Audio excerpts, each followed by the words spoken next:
Apakah dasarnya melaksanakan witir 3 rakaat dengan 1 salam? Ada hadis-hadis dari Nabi Shallallahu Alaihi Wasallam bahwa witir itu kan artinya ganjil ya. Bisa saja 3, bisa 1 pertama, 1 bisa juga 3, bisa 5, bisa 7, bisa 9 dan sebagainya. Tapi yang jelas bahwa witir dengan 3 rakaat itu ada 2 teknik, ada 2 cara. Yang pertama adalah bisa langsung sekali salam. Ya, sekali salam 3 rakaat. Seperti dalam pertanyaan ini. Langsung 3 salam. Atau dengan cara dipisah. Yaitu 2 rakaat salam dan ditambah 1 lagi. Dua-duanya ada dasar dari hadis Nabi Shallallahu Alaihi Wasallam. Jadi ketika seseorang dengan 3 witir seperti ini boleh memilih 2 cara. Imma dia 1 salam atau 2 salam.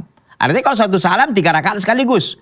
Atau 2 salam, yaitu 2 rakaat ditambah 1 lagi. Tapi kalau di luar 2, itu biasanya Nabi Shallallahu Alaihi Wasallam mengerjakannya apa?